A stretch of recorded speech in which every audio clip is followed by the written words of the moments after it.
E drones ucranianos atingiram um importante depósito de petróleo na região de Saratov, na região russa de Saratov. O que é que acontece? Nesse ataque, os ucranianos focaram no depósito de petróleo, tá?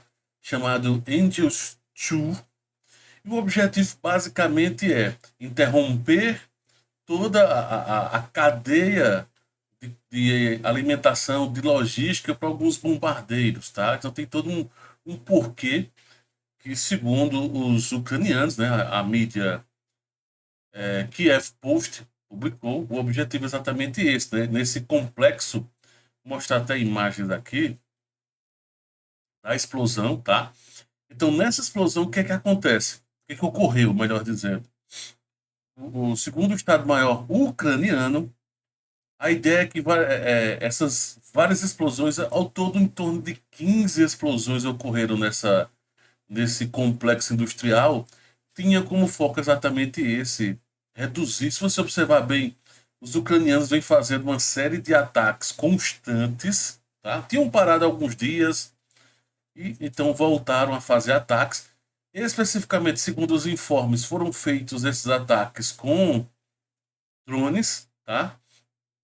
E que até uma fonte, estavam falando aqui no jornal, uma fonte do Telegram, lá do canal deles, comentou sobre a surpreendente falta de proteção adequada para uma instalação tão crítica, já que eles sugerem que, né, os ucranianos, que esse ataque é até um risco para os porta-mísseis Tu-95MS. Aí ele até coloca: tivemos sorte que os drones não conseguiram. O campo de aviação fica a menos de 10 quilômetros de distância, disse a fonte. Então, os russos quase terminam tendo um problema ainda maior, não só, vou deixar aqui no mapa, tá? Aqui tá. Perceba que está uns 600, em torno de 600 quilômetros do fronte, desse fronte aqui, do território ucraniano é um pouquinho menos, mas digamos a área que está coberta, né, pelos ucranianos, vamos supor aqui, ó, de Kharkiv até a região 625, 600 só apagar aqui, 600 quilômetros aproximadamente.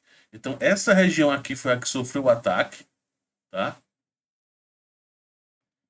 E que, apesar de que, segundo os informes do Ministério da Rússia, eles conseguiram abater 105 drones. Então, imagina só a quantidade de drones então, que foi enviado para ter atingido e, no final das contas, ter provocado esse incêndio. Né? O ataque foi, de certa forma, bem sucedido. Não foi com mísseis, já que, teoricamente, os mísseis os ucranianos estão resguardando, ou não tem mais, ou estão se segurando em algumas circunstâncias. Então tá aí o ataque. Como eu falei, os russos tentaram se defender, mas no caso o Estado-Maior das Forças Armadas da Ucrânia informou então esse ataque dessa região. Estava até vendo aqui mais informações do ocorrido.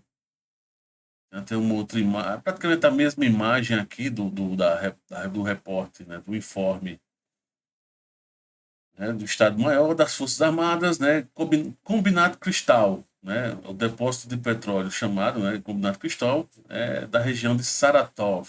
Então tá aí a informação e mostrar que a explosão em si, tá, quer dizer, pós-explosão, um incêndio, no caso, na área, né, do que ocorreu lá nessa região de Saratov, tá? Então tá aí a informação. Que detalhe importante, deixa eu só dar um pausa aqui, voltar para essa área. E aí, como eu falei, uma área extremamente importante e próximo ao que tudo indica pelas informações, né, do pessoal, dos próprios russos, bem próximo a uma pista de decolagem, né, do chamado porta-mísseis Tu-95MS, então bem próximo a essa região, ocorreu o ataque. Não sei se também tinha como alvo pelos ucranianos essa localidade, tá? Pelo que eu lembro, até onde eu sei, é a primeira vez que os ucranianos fazem um ataque desse e até suceder bem sucedido nessa região, tá? Tem ocorrido na região de Volgogrado, né? Nessa região aqui, no próprio Oblast de Rostov, constantemente, tá?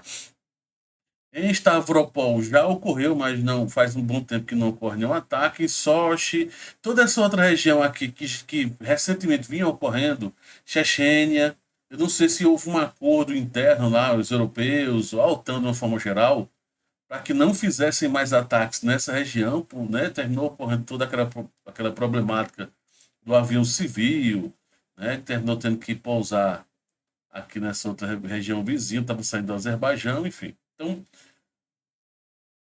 os ataques continuam, no caso do lado ucraniano, tiveram como foco, especificamente, então, essa área, que é uma importante área petrolífera, que é aquilo que eu falo. Vai atrapalhar logisticamente, né, questões de logística, que inclusive os russos vêm sofrendo, que entende o seguinte, né, que os russos têm uma minoria de soldados, uma minoria de tanques. Não, não tem. É uma quantidade superior. Só que como o front, quem está atacando são os russos, então a necessidade dos russos é diferente da necessidade ucraniana, tá? E os ucranianos vêm perdendo uma quantidade grande de soldados, não estão conseguindo repor no mesmo ritmo, né? E, lógico, evidentemente, a força russa está impondo um avanço no leste, né? Nessa região leste aqui do Donbass, digamos assim, toda essa região do Luhansk, Donetsk, em Zaporizhia em menor proporção, né? Mas toda essa parte mais leste central aqui, ó, né? Essa região mais central ao leste da Ucrânia, a Rússia vem avançando consideravelmente, né? Já várias cidades importantes ou vilarejos têm conseguido conquistar, mas tem algumas dificuldades logísticas, sim, né? Então não adianta só avançar por avançar, é preciso acompanhar artilharia, comida, combustível, toda a infraestrutura para manter os soldados, equipamento, né? Aí, mecânicos, médicos, é uma grande infraestrutura que tem que ir junto à medida que o fronte vai avançando gradativo. É preciso então ter essas subdivisões. Então, isso é um processo logístico complexo e os russos vêm tendo dificuldade, tá? Aqui que eu falo, ucranianos também, é o mesmo conflito.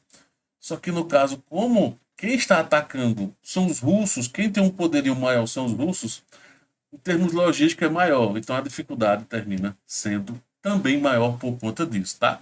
Então essas são as informações sobre esse conflito, especificamente sobre essa parte.